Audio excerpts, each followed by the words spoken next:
capítulo 7, do versículo 11 ao 16.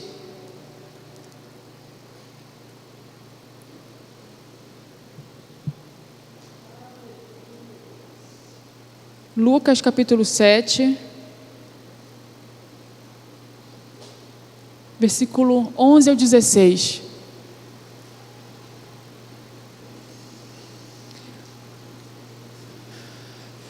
Fala assim: pouco depois, Jesus foi para uma cidade chamada Naim, e os seus discípulos e numerosa multidão iam com ele.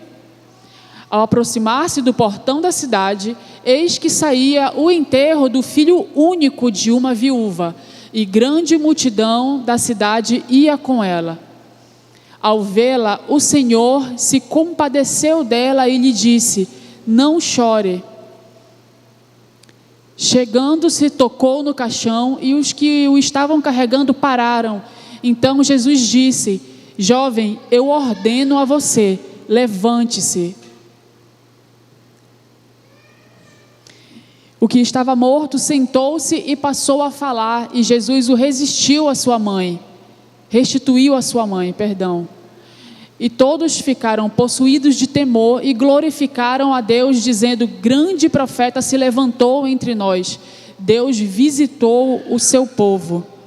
Amém? Pode sentar no teu lugar. Enquanto tu senta, fica orando por mim. E deixa que Deus vai fazer pela tua vida essa noite. Amém? Eu quero falar com você um pouco sobre o livro de Lucas. Nós sabemos que existem vários livros na Bíblia. E nós temos evangelhos escritos segundo os apóstolos que foram chamados por Jesus Cristo para caminhar com Ele. E desses evangelhos, cada um, eles retratam Jesus de uma maneira diferente. E só que essa noite eu quero falar contigo sobre a forma que Jesus foi retratado no livro de Lucas. Nós vamos ver que no livro de Lucas, Jesus ele é retratado especificamente como o salvador da humanidade, o salvador dos rejeitados principalmente, porque ele deixa bem claro que as pessoas que estavam próximos de Jesus, ou que buscaram Jesus, ou que receberam um milagre de Jesus, foram pessoas à margem da sociedade, ou pessoas rejeitadas, ou pessoas que não eram quistas pela sociedade naquele período. Também no livro de Lucas nós vamos ver que Jesus está como o acolhedor dos pecadores e dos doentes.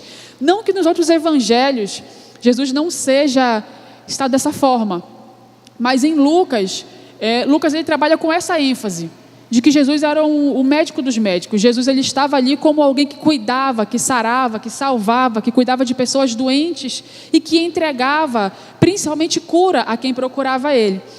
E nós vamos ver que assim, no livro de Lucas, Jesus ele é retratado também como filho do homem.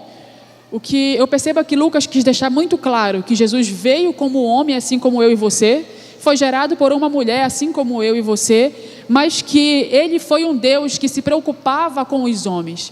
Mesmo os homens sendo pecadores, falhos, doentes, à margem da sociedade, viúvas, mendigos, aleijados, pessoas que não eram amparadas pela sociedade, Jesus, no livro de Lucas, ele vai aparecer dessa maneira. Riane, nos outros evangelhos, ele não é visto dessa forma. Como é que eu vou te explicar? Vamos dizer assim, se eu chegar hoje para a Girleide e falar: Girleide, me fala um pouco da Suelen. A Girleide vai dar a versão dela do que ela acha da Suelen, ou do que ela presenciou sobre a Suelen. Se eu chegar para a Jéssica e falar: Jéssica, me fala um pouco da Suelen, a Jéssica vai dar a versão dela sobre a Suelen. E se eu chegar com a Elaine me fala um pouco da Suelen. Cada uma vai falar sobre uma única pessoa, mas segundo a sua visão, segundo aquilo que eles entendem sobre essa pessoa. Então, os evangelhos, cada um vai vir retratando Jesus segundo a visão que eles têm sobre Jesus. E Lucas, em específico, ele retrata Jesus como o médico dos médicos, como o Senhor que cura, o Senhor que salva, um Senhor que é humano, que ele se compadece com a nossa dor, que ele não é um rei inacessível, que ele não é alguém que está distante, mas é um Deus que está perto, que pode ser chamado, que pode ser tocado, que pode ser alcançado através de uma palavra. Então é nesse Jesus que eu quero que você foque essa noite, no Jesus segundo Lucas, aquele que cura, que salva, que veio como um homem que pode salvar, mas que acima de tudo é capaz de fazer milagres a quem pede e a quem não pede. E nós vemos isso em Lucas capítulo 7, no versículo 22. onde ele fala que ele curou, e vai falando todas as curas que Jesus fez. Então Jesus lhe respondeu: voltem, anunciem a João o que vocês viram e ouviram. Os cegos veem, os coxos andam, os leprosos são purificados, os surdos ouvem, os mortos são ressuscitados, e aos pobres está sendo pregado o evangelho, ou seja, um Deus acessível, que todo mundo podia chegar, todo mundo recebia aquilo que queria e que pedia. Então, o Jesus, que nós vamos falar dessa noite, é esse Jesus acessível, é um Jesus que pode ser chamado, que pode te ouvir, que pode te responder, independente de você falar ou não falar, ele pode te atender, tá? E aí, vindo para esse capítulo, o capítulo 7 do livro de Lucas, em específico, ele vai estar duas curas. Nós lemos uma, dois milagres no caso, nós lemos uma que foi sobre a viúva de Naim, mas só que ele começa com um título. Algumas bíblias está escrito assim, como na minha aqui: Jesus cura o empregado de um oficial romano, ou em outras está escrito: Jesus cura o empregado do centurião romano. Eu não sei como está na tua Bíblia, mas o capítulo ele inicia dessa maneira, dando ênfase que Jesus curou o empregado de alguém importante. Então, quando tu abre esse capítulo, tu vai ler e tu vai falar: poxa, esse Jesus, então, ele veio para curar aqueles que eram mais, que estavam visíveis, no caso. Um oficial romano naquele tempo, ele era alguém de posses, era alguém que era muito bem visto pela sociedade romana, vamos dizer assim, porque eles tinham empregados. Pagar empregados não era para qualquer um, então eles tinham empregados.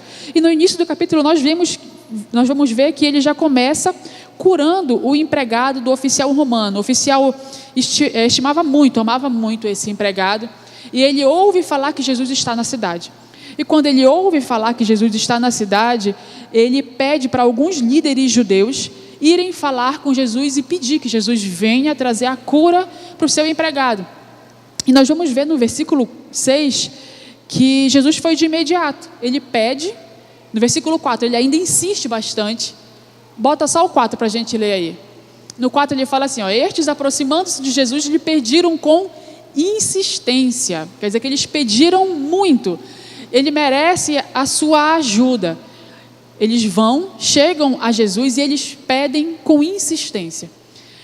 E quando eu li isso daqui, eu parei para pensar no seguinte: muitas das vezes nós fazemos uma única oração, nós queremos ser ouvidos. Tem um milagre que a gente quer. E aí a gente vai, pede e fala assim: já pedi uma vez, pronto. Se ele quiser fazer, ele faz. Se ele não quiser, está tudo bem, é a vontade dele. Mas na verdade não é que nós estamos acessíveis à vontade do Senhor. Isso nada mais é arrogância ou preguiça de orar e continuar pedindo aquilo que a gente quer que o Senhor faça. E nós vamos ver que o centurião romano, alguém que por tradição não era para acessar Jesus Cristo, não era alguém que teria acesso a Jesus Cristo, era alguém que na verdade iria perseguir Jesus. Mas ali ele confia tanto que ele pede para os líderes judeus irem chamar Jesus e que Jesus venha curar o seu empregado. E a gente vê que a insistência dele é tão grande que imediatamente no versículo 6 Jesus vai. E imediatamente Jesus foi com ele, demonstrando que ele é um Deus de perto, que atende quando é chamado. Então Jesus foi com ele. Quando Jesus já estava perto da casa, o centurião enviou-lhe alguns amigos dizendo: Senhor, não se incomode, porque não sou digno de recebê-lo em minha casa. Isso aqui demonstra para a gente que ele tem fé.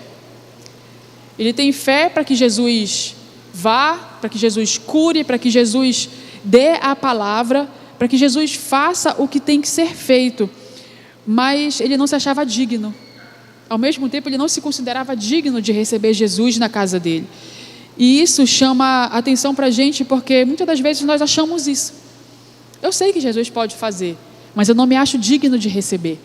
Eu sei que Ele é um Deus que pode vir atender a minha oração, mas eu não me sinto digna de estar com Ele ou estar próxima dEle. E isso fez parte da minha vida durante muito tempo. E eu ainda tenho lutado sobre essa questão de saber pedir. Eu sou muito ruim de pedir, eu não consigo pedir as coisas. E Deus tem me ensinado a entender que eu posso pedir, que eu sou digna de pedir e que Ele não só quer que eu peça, mas Ele também quer me atender. E nós vamos ver que esse centurião romano, quando ele pede para o Senhor, ele fala: não venha na minha casa porque eu não sou digno de te receber.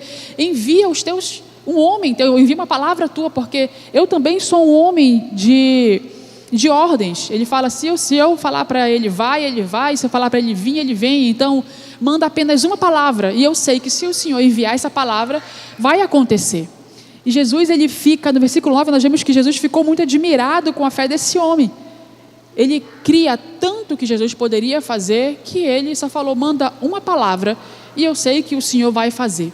Só que misturado com essa fé, eu vejo também a sensação de indignidade. Eu não mereço que o Senhor venha, eu não mereço que o Senhor faça, eu não mereço que o Senhor esteja aqui comigo. E quantas das vezes nós nos sentimos assim? Senhor, eu quero, mas eu não mereço. Eu preciso tanto, mas eu não mereço.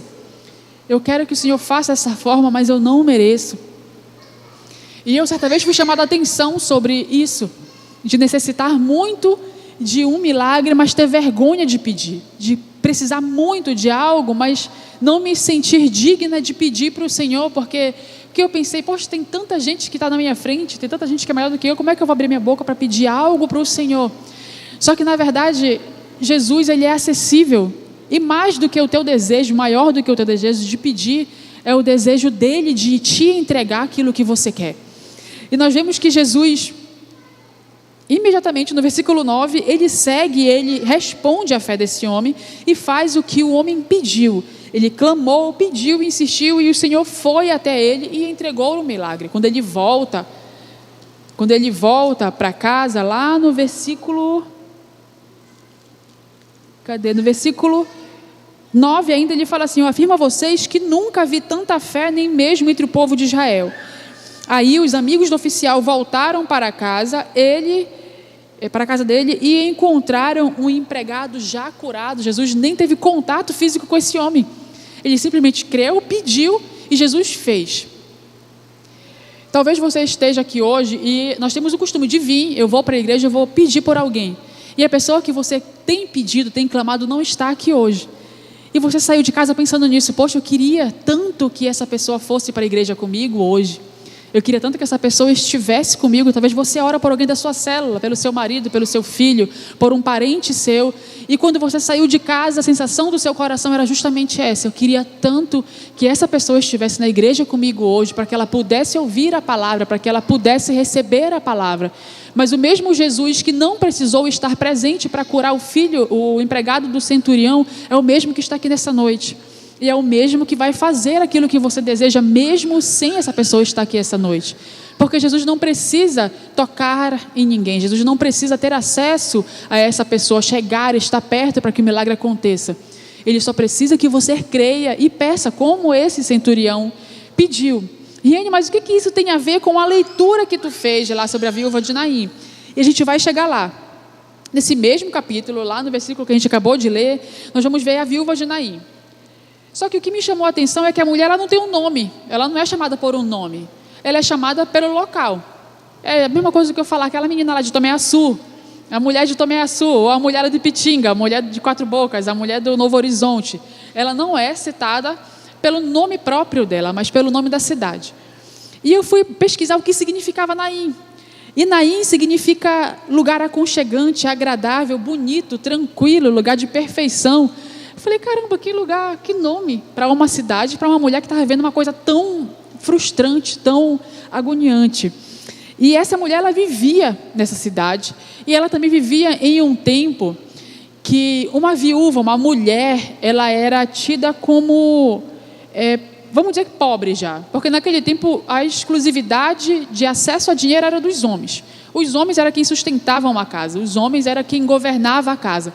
Automaticamente, uma viúva era vista como alguém pobre e necessitado, alguém que já estava precisando de mais, tanto que o evangelho todo ele vem dizendo que ajudar os órfãos e as viúvas é uma prova de amor. Então nós vemos que nesse período, ser viúva era sinônimo de ser alguém que estava muito precisando, estava necessitando muito de alguma coisa.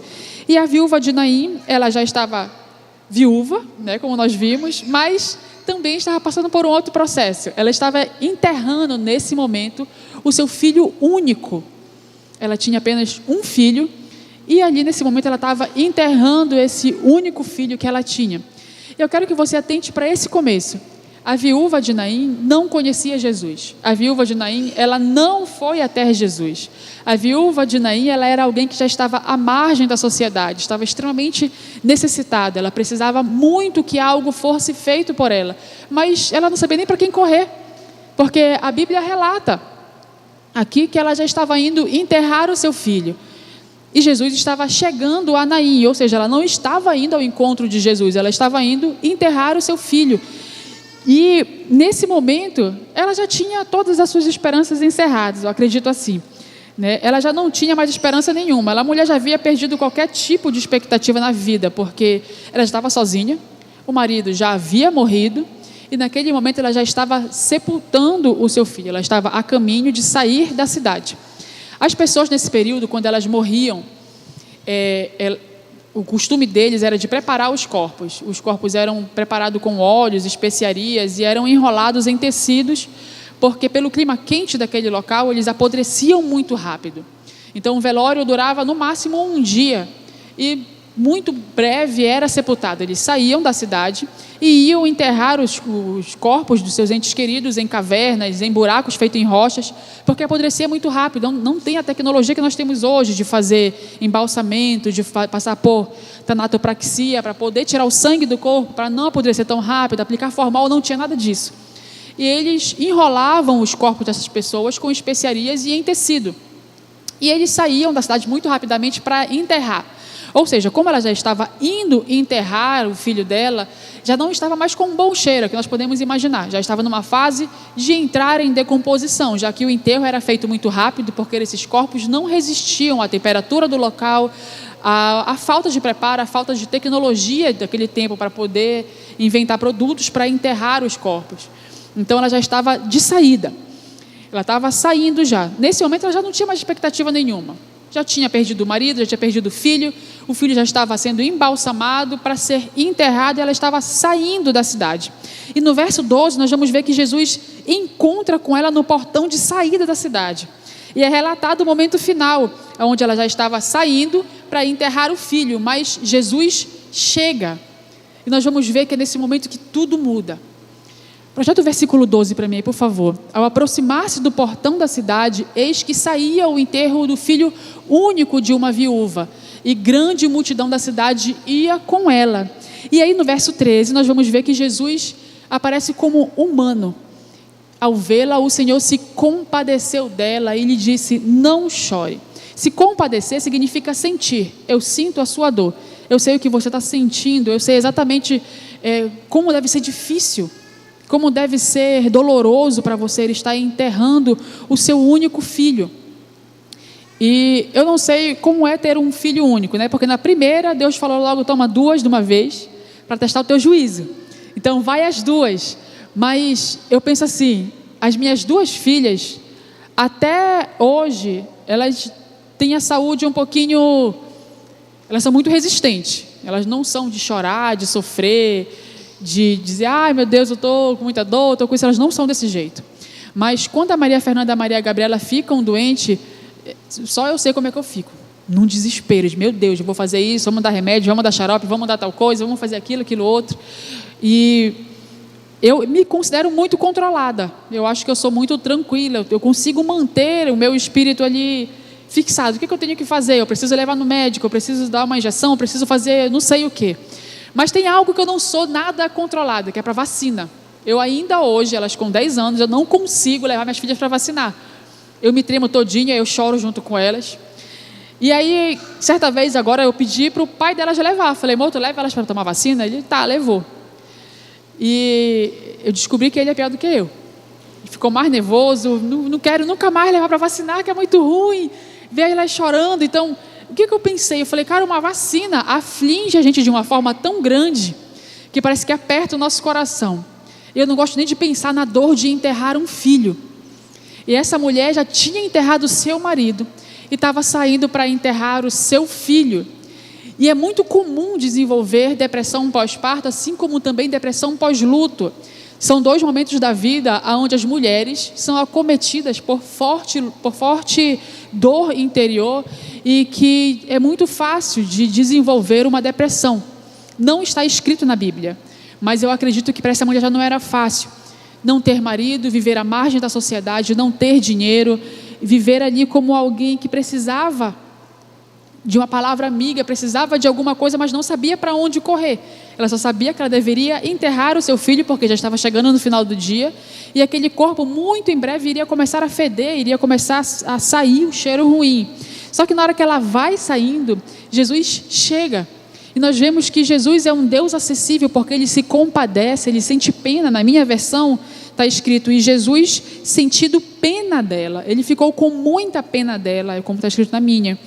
E Ele, olhando para ela, disse, não chore. E aí esse pedido é muito difícil. Porque só quem já passou por um momento muito difícil da sua vida sabe o que é ouvir um, não chora. Não chora não. Te mantém firme, vai dar certo. E a verdade é que quando tu escuta isso de alguém, eu vou falar por mim, Riane, tá? A vontade que a gente tem é de dar um pauzão na cara de quem falou. Não chora, tu sabe o que eu estou passando? Tu sabe o que eu estou sentindo? É a sensação que vem dentro da gente. Só que Jesus, Ele apareceu aqui, Ele fala exatamente isso para a mulher. Não chore. Só que eu quero te dizer que o Jesus que falou isso para essa mulher é o mesmo Jesus que fala isso para ti nessa noite. Não chore. E Ele, quando Ele fala esse não chore, Ele não falou da boca para fora, Ele falou porque exatamente Ele já sabia que logo após o não chore, Ele iria fazer um milagre. E para essa mulher, por mais que ela não tenha pedido, por mais que ela não tenha solicitado nada, nós vemos que Jesus faz esse pedido muito difícil para ela. E quando Ele pede isso, porque já sabia que Ele iria fazer o milagre acontecer. E no versículo 14, nós vemos que a mulher não fala uma palavra, a parte inteira, onde fala sobre a viúva de Naim, a gente vê que ela não fala nada. Chegando-se, Ele que toca no caixão, Ele que fala com ela, é Ele que chega nela, é Ele que entra na cidade, é Ele que toca no caixão, e Ele fala. Então Ele disse, jovem, eu te ordeno, te levanta.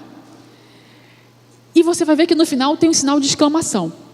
Eu não sei como você aprendeu lá na 4ª série, mas o sinal de exclamação no final de toda a palavra significa que aquela palavra foi dita com ênfase.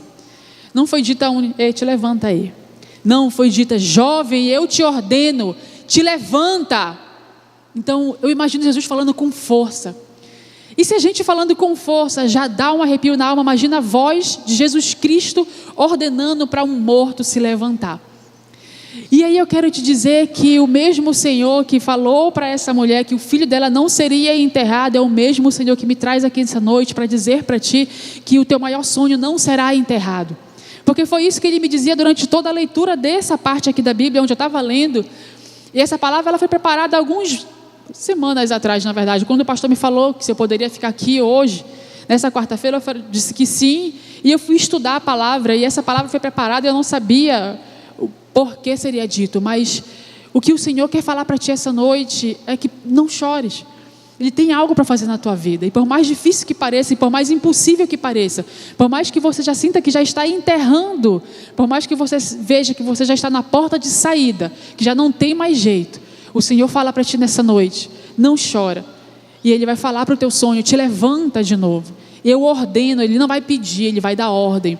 E é a mesma voz que fez o vento parar no meio da tempestade. Nós vamos ver que nos evangelhos Ele fala no meio da tempestade, Ele diz, vento, te acalma, e o vento para. Então a mesma voz que deu a ordem para o vento parar, que fez a tempestade cessar, é a mesma voz que falou para a viúva de Naim, não chore.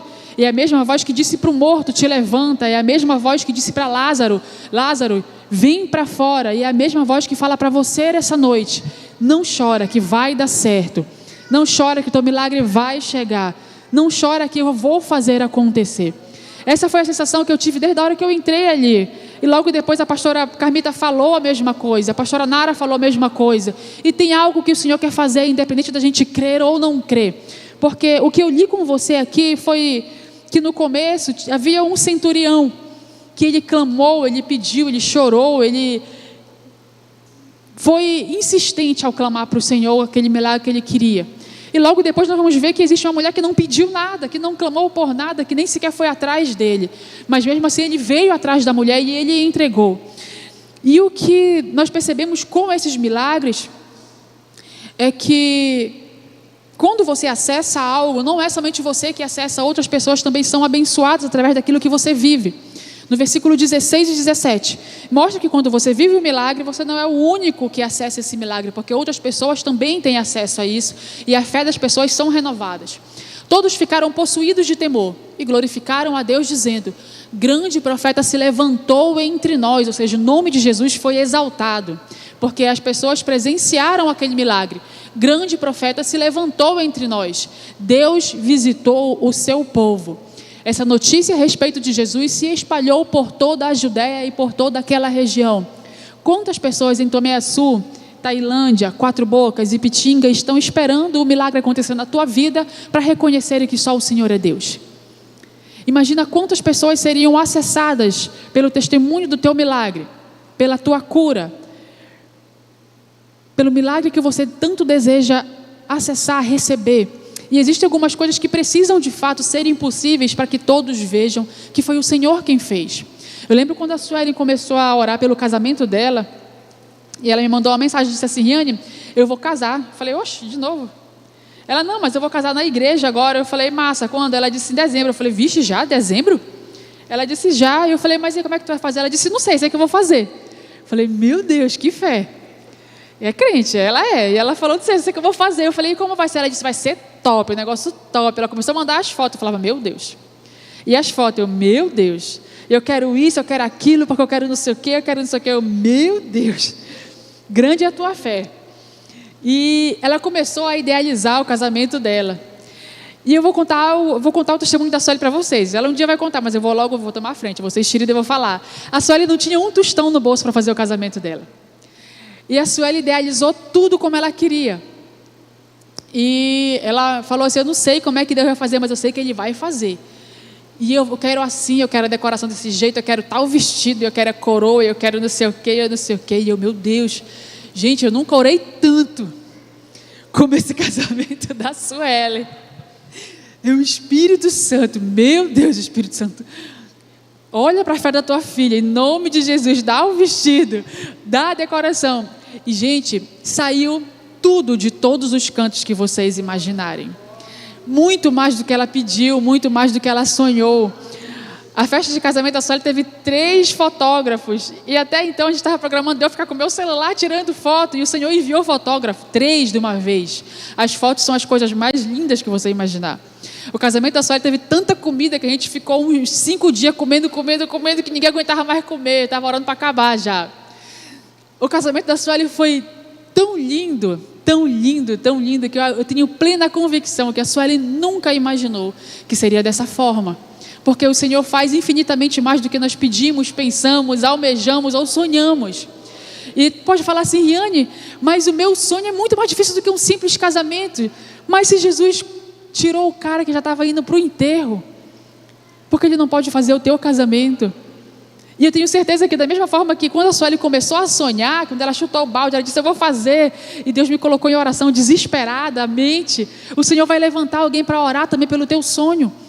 O Senhor também vai levantar e vai fazer. E eu me lembro que quando ela colocou o sonho dela, do casamento dela, ela mandou um versículo. E o versículo estava, a frase estava escrita assim: para que todos vejam e saibam que foi o Senhor quem fez isso, que foi a mão do Senhor que fez isso. E, de fato, se você for analisar a estrutura financeira e psicológica da Sueli, dessa fé dela, você vai ver que não tinha como acontecer, mas o Senhor fez infinitamente mais do que ela pediu. E o que eu quero te dizer com isso é que o Senhor não precisa de recursos, o Senhor não precisa de um cenário bonito para fazer o teu milagre acontecer. O Senhor não precisa que você creia, o Senhor não precisa sequer que você queira para que Ele faça. Ele vai fazer. É como Ele fez com essa mulher. E agora, o que essas duas histórias têm em comum? O centurião com um empregado que estava doente e a viúva que estava com o filho morto. Nós vamos ver que o oficial romano era alguém com bens e posses. Alguém que todo mundo iria dizer: mas também esse daí todo mundo iria querer chegar perto. Mas nós vamos ver que a viúva não tinha nada, ou seja, ela não tinha como ser vista, ela não tinha marido, ela estava abandonada. Era alguém que não tinha um prestígio da sociedade. São duas pessoas completamente diferentes. Logo depois nós vamos ver que o oficial era cercado de pessoas e empregados. A viúva estava sozinha, enterrando o seu único filho. e ela já não tinha ninguém. Já tinha enterrado seu marido, já ia enterrar o seu filho. Ela estava mais do que sozinha. São duas pessoas completamente diferentes. O oficial teve fé e pediu, ele clamou, ele insistiu, chamou. A viúva não pediu nada, a viúva não fala nada, a viúva ela nem sequer vai atrás de Jesus. E nós vamos ver que o empregado do oficial, que não foi visto, que não foi tocado, é curado. E o filho da viúva é visto, é tocado e é ressuscitado. Nós vamos ver que essas duas histórias, elas vão mostrar para a gente que Jesus ele é acessível, que Jesus ele sente a nossa dor, que Jesus ele é humano, como eu falei no começo. O livro de Lucas ele retrata exatamente isso. Por mais que você não tenha falado, talvez você não tenha coragem sequer de orar, de falar para o Senhor o porquê que você está triste, ou você não falou para ninguém. Que nós temos esse costume de às vezes estar triste por algo, de sentir alguma coisa e não falar para ninguém, porque o nosso maior pensamento é o que vão pensar de mim se eu falar que eu estou triste por causa disso, ou o que vão pensar de mim se eu falar que eu estou precisando disso daqui. Talvez as pessoas olhassem para aquela mulher ali que já estava viúva, que já não tinha mais dinheiro nem sequer para se manter, vamos dizer assim. Ela também, para ela, seria melhor ficar sozinha, porque mais uma boca para ela sustentar. O filho já estava indo embora, talvez seja melhor dessa forma, talvez seja melhor ela ficar só. E o seu pensamento pode ser esse: eu prefiro ficar calado, eu prefiro não falar com ninguém, eu prefiro ir sepultar logo de uma vez esse sonho, porque já faz tanto tempo que eu peço isso, já faz tanto tempo que eu sonho com isso e nada acontece. Eu já estou no caminho de saída mesmo, eu já estou desistindo de tudo e nada está acontecendo, então significa que isso de fato não é para ser meu, eu vou sepultar. Só que nós vemos que o Senhor quer atender. Não necessariamente eu preciso ter dinheiro, eu preciso ser alguém que tem posses, eu preciso ser alguém visto na igreja. Não, não é isso. Nós vimos que o oficial, ele era alguém visto, era alguém percebido, era alguém que era estimado, mas nós vamos ver que a viúva não era ninguém. E às vezes a gente acha que o Senhor só vai fazer para aquele que está lá em cima do altar, ou para aquele que está cantando, ou para aquele que está lá na frente. Eu que estou sentado aqui atrás, talvez não receba nada, porque eu fico aqui sempre escondidinho, quando o culto acaba, sou o primeiro a ir embora. Então o Senhor nunca falaria comigo, o Senhor nunca me responderia. Eu só venho nos cultos uma vez por mês, ou talvez faz muito tempo que você não vem, e você veio hoje achando, eu vou lá porque eu estou precisando, eu preciso ouvir uma palavra, eu preciso orar, eu preciso sentir alguma coisa de Deus. Mas o Senhor veio essa noite exatamente para falar com você. Ele veio te entregar aquilo que você quer. Essa é a sensação que eu tenho muito forte, de que o Senhor tem algo para fazer, e principalmente sobre cura. O Senhor quer curar, o Senhor quer sarar, o Senhor quer ressuscitar sonhos, é o que Ele quer fazer. E para finalizar, se você crê, Ele faz. Se você não crê, Ele ainda faz. Aí tu vai dizer, não, Reni, agora tu está errada, porque eu já ouvi a minha vida inteira que a gente precisa ter fé para receber o milagre. Sim, existem alguns milagres que são necessários ter fé. Alguns milagres nós vamos ver que é necessário tu clamar. Algumas coisas para a gente receber é necessário oração. Mas com essa passagem da viúva em específico, nós vamos ver que não é necessário fazer nada em algumas ocasiões. Ele que vem ao nosso encontro. Ele faz o que é para ser feito. E você vai perceber que independente da forma que já está, ou no nível que já está, no nível do impossível, vamos dizer assim, Ele vai fazer também. Ele quer fazer. Ele tem interesse em fazer. Nós vamos ver que também nos evangelhos tem a história de Lázaro. Lázaro, ele já estava morto há 4 dias. O Senhor, Ele recebeu o recado. Ele recebeu o recado de que Lázaro estava doente. E mesmo recebendo o recado de que Lázaro estava doente, a Bíblia relata que ele demorou 3 dias para ir responder o bilhete que ele tinha recebido. Ele já não sabia que Lázaro estava doente? Ele com certeza sabia que Lázaro iria morrer. Mas por que ele demora tanto para responder aquele clamor? E aí nós vamos ver que é justamente essa demora dele entre o pedido e a resposta é que ele está agindo. O processo, ele já faz parte do propósito. A dor da espera já faz parte do propósito. O tempo que você clama já faz parte do propósito. O tempo que você fica aí parado achando que nada está acontecendo, como as irmãs de Lázaro provavelmente pensaram. Poxa, já pedi, já faz 3 dias e ele não veio. Tanto que quando Jesus se aproxima delas, a primeira coisa que Maria fala é: se o Senhor estivesse aqui, meu irmão não teria morrido. E a gente percebe que essa fala ali dela é uma fala de arrogância, trazendo para a nossa fala atual. Poxa, se tu tivesse respondido, né, meu bilhete ou a minha mensagem lá no WhatsApp, meu irmão não teria morrido. Já era para te ter vindo. Eu te mandei mensagem há 3 dias atrás, agora que tu responde, mesmo que nada. Imagina tu ligar para alguém 10, 20, 30 vezes, a pessoa olha e fala: tá bom, tá bom, depois eu vou. Qual é a sensação que você tem? Primeiro que se tu manda mensagem para alguém, essa pessoa tirou a visualização, tu já fica mordido. Porque ele viu, não viu, e aí, responde ou não responde? Vai atender ou não vai atender? Meu Deus, eu precisava para agora. Tinha que ser para agora. Então imagina as duas aqui que pediram para Jesus: Senhor, meu irmão está morrendo. Vem, porque ele está muito doente. E ele não foi. E ele sabia que Lázaro iria morrer. E a Bíblia mostra que quando ele espera esses 3 dias, era justamente porque ele queria fazer o milagre acontecer. Ele queria fazer com que todo mundo visse que aquilo ali era impossível.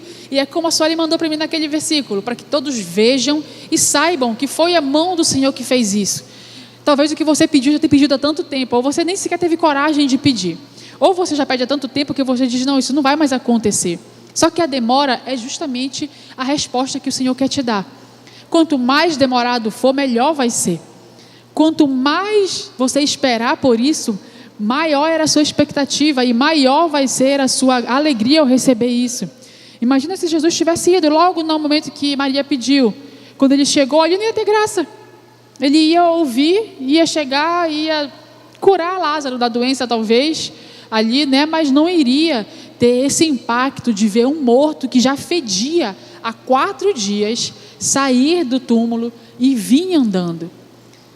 E é isso que o Senhor quer fazer na tua vida, é causar esse impacto. Ele não quer só responder uma oração que foi feita rapidinho. Ele quer causar esse impacto. O teu testemunho, ele vai gerar vida em outras pessoas também. E às vezes nosso desespero, a gente fica: meu Deus, por que não acontece logo? Meu Deus, acontece logo, faz logo, já estou te pedindo há tanto tempo. Vem logo, eu já estou indo enterrar ele, mas é agora que ele vai chegar, porque precisa desse impacto. Precisa que aconteça, tem que ser dessa forma. Tem que acontecer desse jeito. Tem que ser dessa forma.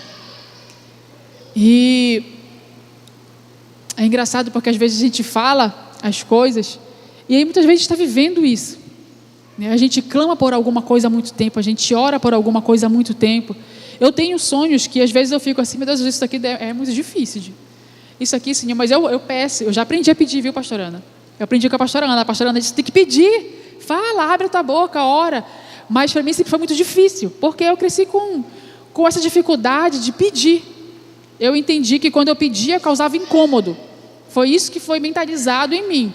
Durante toda a minha infância, fase de adolescente, pré-adolescente, jovem e adulto, pedir é incômodo. Então eu tenho essa dificuldade muito grande, em nome de Jesus, de pedir. E eu comecei a falar para o Senhor, falei: Senhor, me ensina a pedir. Olha só como é, né? Meu Deus, como a gente é.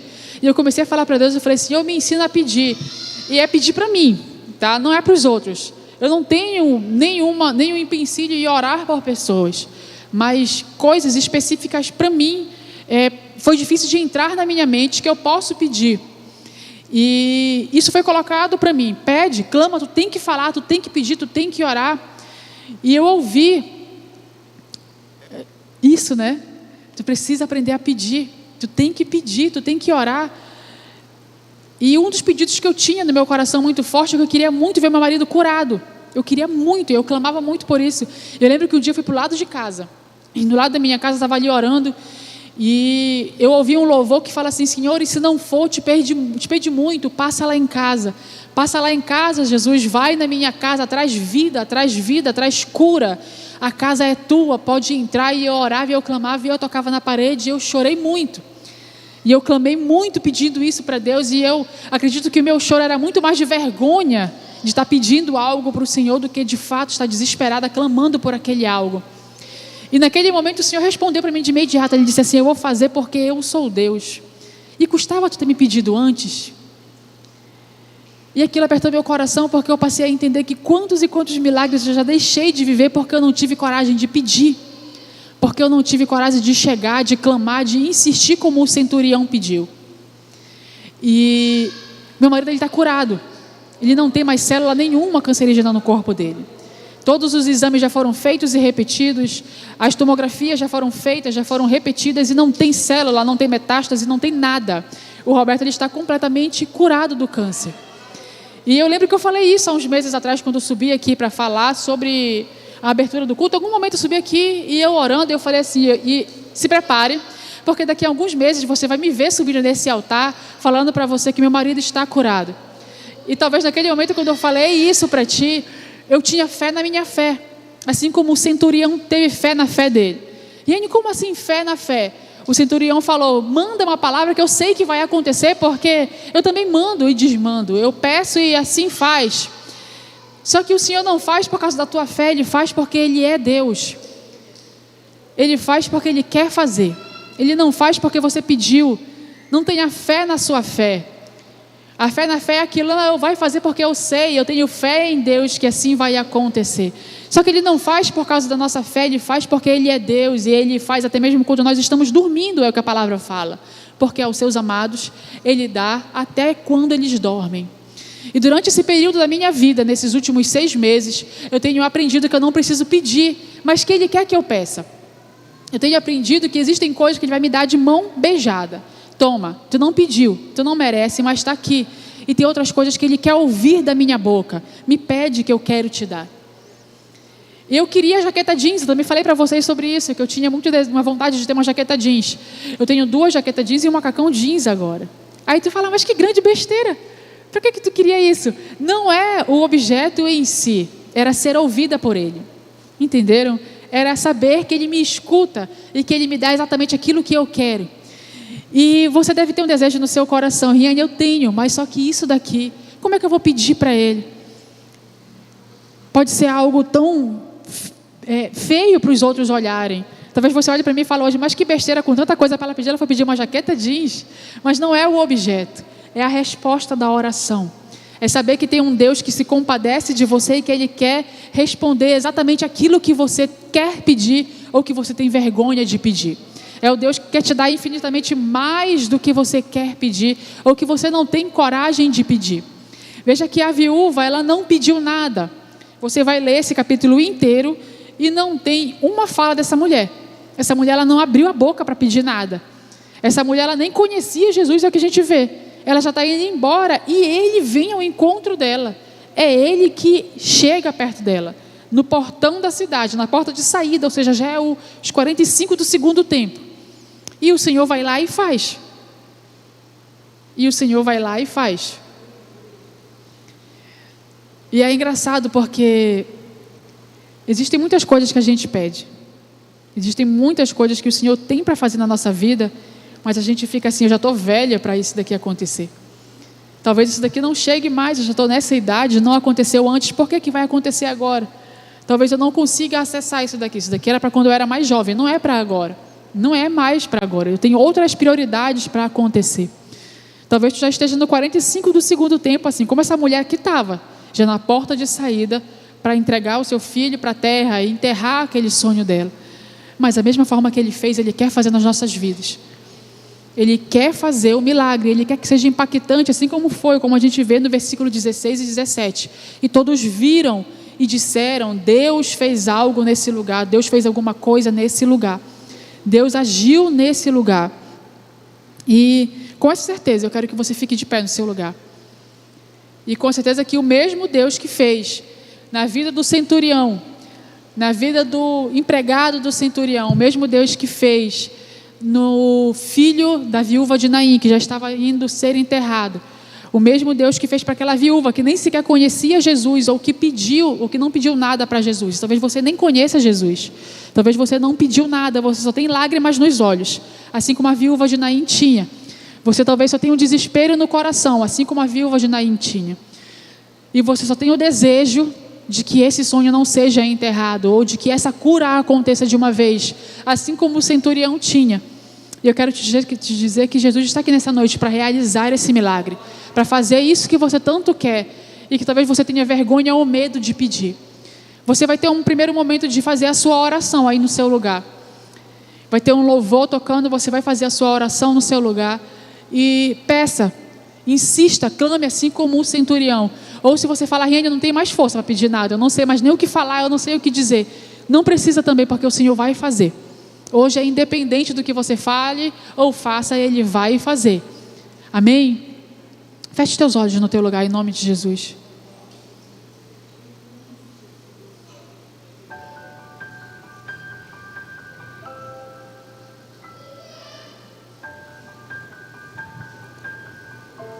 Pai, nesse momento, Paizinho, nós queremos nos colocar na Tua presença, Senhor. Pai, eu sei que tinha algo para ser feito essa noite, eu sei que tem algo para ser feito essa noite. E eu sei que muito específico é algo que pode parecer impossível, Deus. Eu sei, Senhor, que de uma maneira muito clara é cura sobrenatural, que talvez aos nossos olhos seja impossível. Mas eu quero te pedir que enquanto os teus filhos oram, atende a oração deles, Senhor. Enquanto eles estiverem clamando aqui nesse lugar, enquanto eles estiverem abrindo o seu coração para o Senhor, que o Senhor faça algo na vida deles.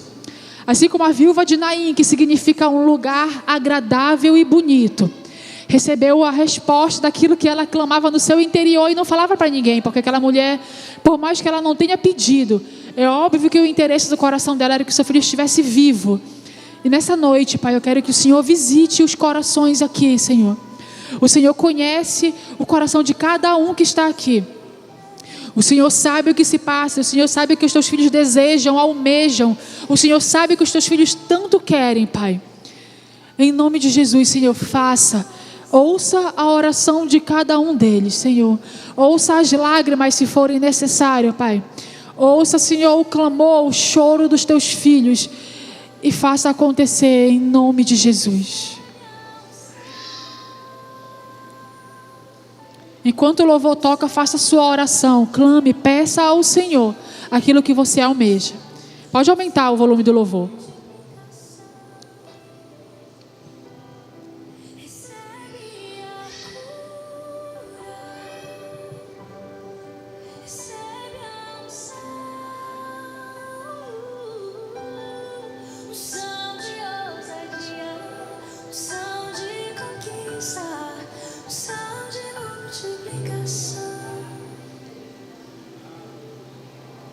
Não desista, não pare de crer. Os sonhos de Deus jamais vão morrer. Não desista, não pare de lutar, não pare de adorar. Levanta teus olhos e vê.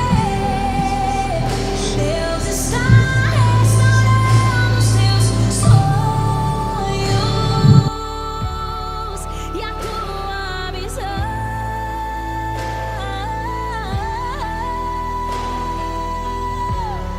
Recebe a cura,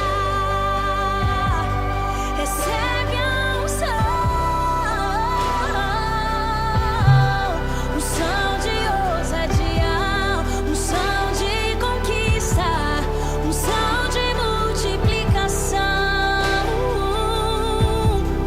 Recebe a cura, recebe a unção de ousadia, unção de conquista, unção de multiplicação. Unção de ousadia, unção de conquista, unção de multiplicação. Unção de ousadia, unção de conquista, unção de multiplicação.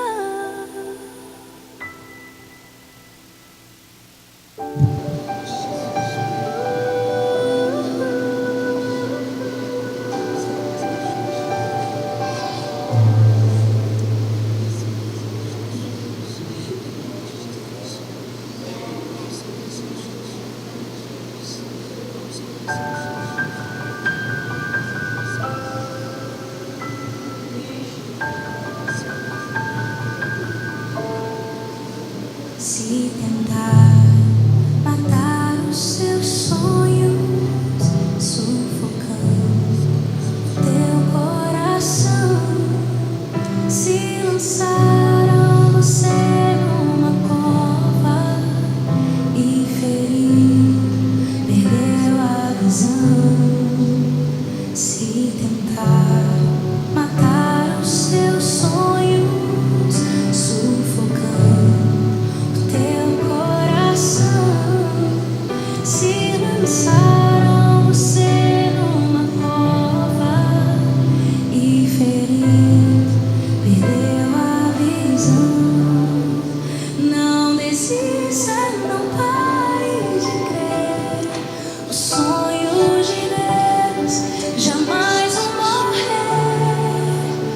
Não desista, não pare de lutar, não pare de adorar. Levanta teus olhos e vê. Assim como essa canção fala, levante os teus olhos e comece a enxergar aquilo que o Senhor está fazendo aqui nessa noite. Comece a enxergar o sobrenatural acontecendo. Você não precisa ver, você não precisa tocar, mas Ele já está fazendo. Então, pelos olhos da fé, comece a enxergar aquilo que o Senhor já está fazendo. Comece a ver aquilo que o Senhor já está fazendo. O Senhor já está enxugando as lágrimas de tristeza, de medo. O Senhor já enxuga lágrimas de desejos inibidos por tanto tempo. O Senhor me fala de sonhos de crianças que foram engavetados porque você creu que isso jamais poderia acontecer na sua vida. Você veio de uma família que ninguém nunca teve isso. Então como é que você vai ser o primeiro a ter? Como é que você vai ser o primeiro a acessar algo desse tipo? Na minha casa ninguém nunca recebeu isso. Como é que eu vou conseguir? Mas o Senhor quer te dizer essa noite, eu não sei quem é que tem pedido isso, mas o Senhor vai te entregar. Ouça muito claro, isso não é teologia da prosperidade, mas o Senhor me mostra carros que vão ser entregues.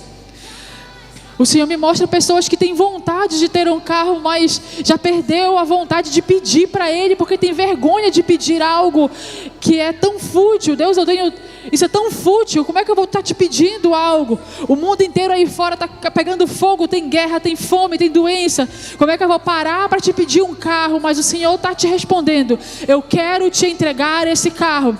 Exatamente como você pediu, exatamente como você sonhou, com a cor que você sonhou, com a forma que você sonhou, a marca que você sonhou. Em nome de Jesus, Pai, responde orações aqui nessa noite. O Senhor me fala de pessoas que têm o desejo de gerar um filho, pessoas que são estéreis, pessoas que ainda não tiveram um filho. O Senhor te responde essa noite, eu quero te entregar. Madres serão abertas essa noite em nome de Jesus. Eu creio, Senhor, que o Senhor vai fazer. Eu creio, Pai, que será dessa forma, Pai. Eu creio que será dessa forma. Sonhos de criança, pessoas que já deixaram de sonhar tanto tempo, porque acreditam que já pediram muito e já não precisa pedir mais. Eu quero chamar todo mundo aqui na frente para receber a unção e queria pedir que os pastores me ajudem nesse momento, para fazer aquele momento que todo mundo vem aqui na frente e recebe a unção. Existem coisas que o Senhor quer fazer, meu Deus. Eu creio, Senhor. Eu creio, Senhor, eu creio.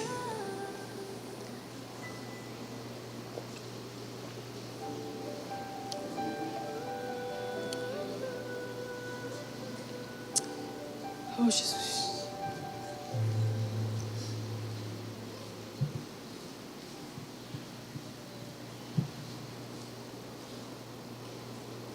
Pode deixar o louvor tocando, tá? Nesse momento você vai receber a unção.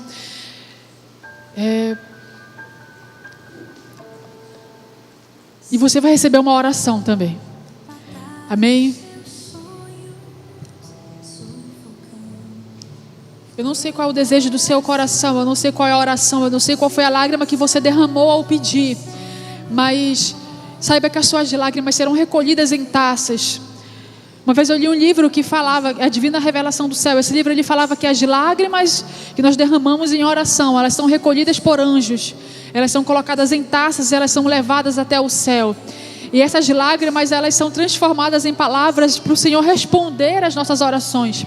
Talvez você não saiba nem sequer o que pedir, você não saiba nem sequer o que orar nessa noite.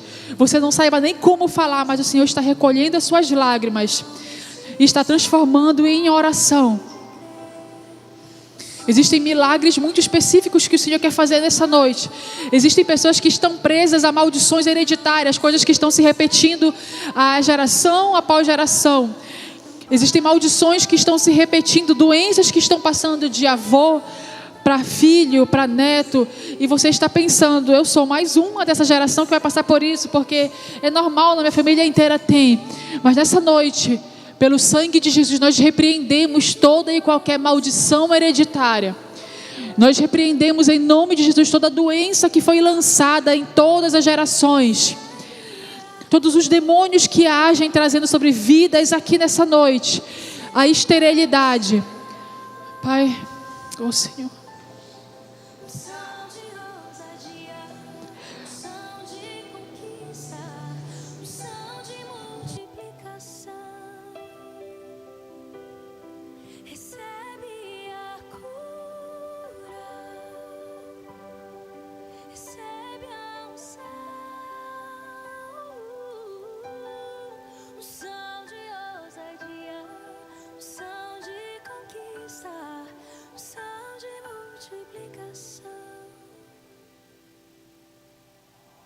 Não desista, não pare de crer.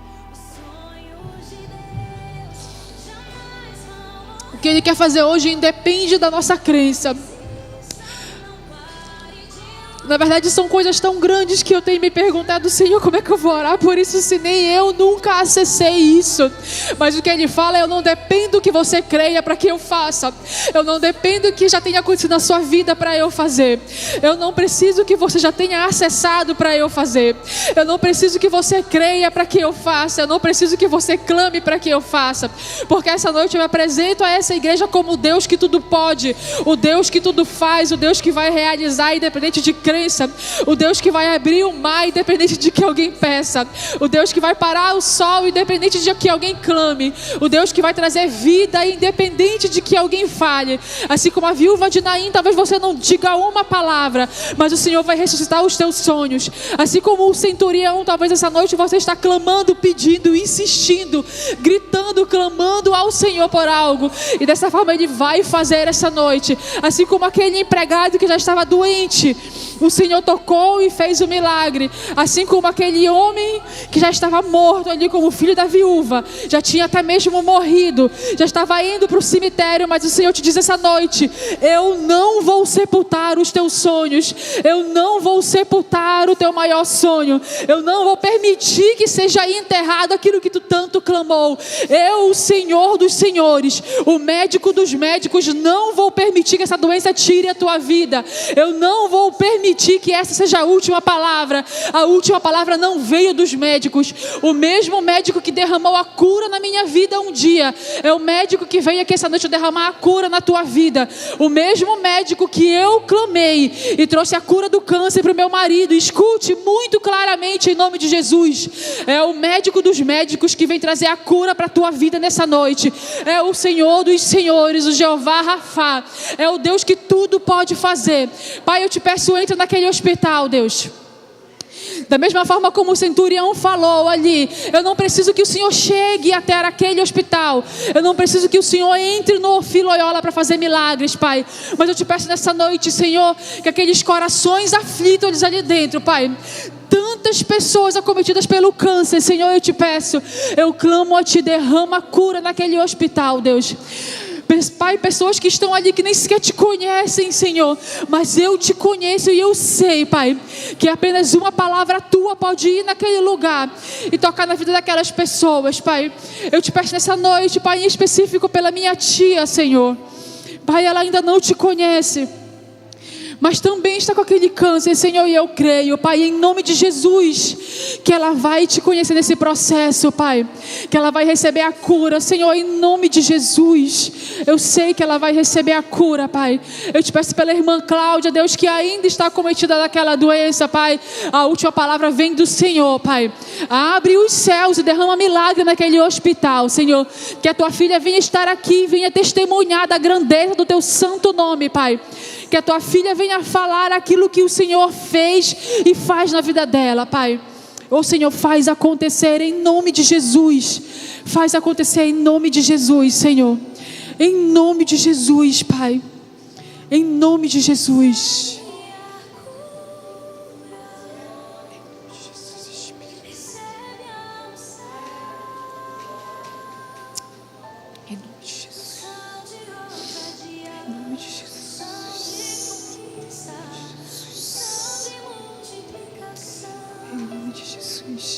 Pai, essa pessoa que ficou em casa, Senhor. Pai, algumas pessoas chegaram aqui essa noite e vieram pensando nisso. Que queria que esse ente querido estivesse aqui, que esse parente estivesse aqui, que o marido, o filho, a esposa, alguém próximo estivesse aqui essa noite para ouvir essa palavra, Pai. Eu te peço, vai até na casa dessa pessoa e faz acontecer, Senhor. Vai até a casa dessa pessoa e faz o milagre acontecer, Senhor, em nome de Jesus. Em nome de Jesus, Senhor. Oh, Senhor, sonhos que já foram sepultados, Pai. Sonhos que já foram sepultados, Senhor. Sonhos de criança, Senhor. Sonhos de infância, Senhor, faz acontecer. Doenças incuráveis essa noite seja curada em nome de Jesus. Diagnósticos venham ser revestidos em nome de Jesus. Principados que agem sobre o Brasil nessa noite, trazendo doenças em nome de Jesus. Pai, essa semana eu li, Senhor, que o Brasil está em primeiro lugar como o país que mais possui diagnóstico de ansiedade, Pai. O Brasil está em terceiro lugar como o país que mais possui pessoas com depressão. Então nessa noite, principado que age sobre o Brasil, trazendo essa doença maldita, a potestade que tem agido sobre todos os lugares do nosso país, trazendo o espírito de suicídio, de depressão, espírito de loucura que tem agido nas famílias, espírito de loucura, de depressão, de ansiedade, transtornos que têm agido de geração em geração nessa noite, em nome de Jesus, pelo sangue de Jesus, nós estamos declarando, nós estamos dando uma ordem essa noite, que seja repreendido, que seja amarrado em nome de Jesus. Nós não aceitamos, Pai, nós rejeitamos o espírito de loucura sobre o Brasil, nós rejeitamos todo o espírito de ansiedade, de estresse, todo o espírito que traz uma mente acelerada em nome de Jesus. Que todas as outras vozes sejam silenciadas essa noite e que somente a voz do Espírito Santo sobressaia na vida de cada um dos brasileiros. Que o Brasil não mais seja reconhecido como um país ansioso, mas como um país que prega a Tua palavra, que vive a Tua palavra. Que o Brasil não mais seja reconhecido como um país que é depressivo, mas como um país que vive de joelhos, que se dobra em oração, como um país curado, como um país liberto. Em nome de Jesus, que famílias não carreguem mais esse estigma de depressivos, de ansiosos, de derrotados, mas que venham carregar, Senhor, um título de filhos do Rei, que cura, que exalta, que traz uma vida de paz que excede todo o entendimento, Pai. Em nome de Jesus, em nome de Jesus, em nome de Jesus, nós cremos, Senhor. Nós cremos dessa forma, Deus.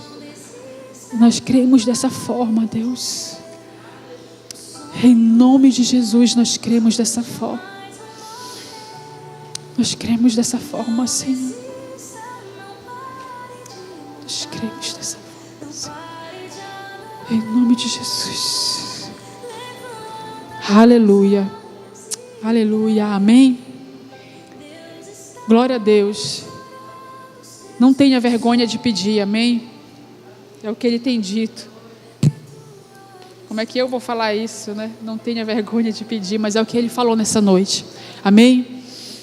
Talvez você não tenha sentido nada agora, mas Ele já fez. Essa é a certeza que eu tenho. Ele já agiu, Ele já trabalhou, Ele já te entregou. Por mais que você não creia, por mais que você talvez chegue na sua casa e você não perceba nada, mas Ele já fez nessa noite, amém? E o Senhor me falou muito claramente sobre pedir claramente, falar o que quer. Eu não sei quem é que quer um carro, mas o Senhor quer entregar um carro. Eu não sei quem é que quer filhos. Na verdade, eu sei quem é que quer os filhos. E o Senhor quer entregar os filhos. Eu não sei quem é que quer cura de doenças incuráveis. E o Senhor quer te entregar a cura da doença incurável. Existem cadeias sendo quebradas nessa noite. Eu não sei como é que era, como a vida dos teus pais, dos teus avós, eu não sei. Talvez você está aqui na frente hoje dizendo, Riane, minha família inteira é dessa forma. Todos na minha família possuem isso. Todos são desse jeito. Mas o Senhor quebra maldições geracionais dessa noite. O Senhor fala muito claramente sobre o Brasil, que o Brasil não carregará mais o título de país mais ansioso, mas será um país curado de ansiedade, de estresse, de depressão. E isso é engraçado, porque eu já fui curada de depressão e de ansiedade. Eu acredito que o Senhor quer fazer isso sobre o nosso país nessa noite. O Senhor, Ele quer fazer coisas impossíveis aos nossos olhos, amém? E com essa certeza, eu quero que você vá para a sua casa e que você não deixe de orar por isso, amém? Está encerrando o culto, mas que não se encerre a comunhão do Senhor com você, tá bom? Que o amor de Deus Pai, que o sangue de Jesus e a doce comunhão do Espírito Santo seja com você agora e para todo sempre, amém?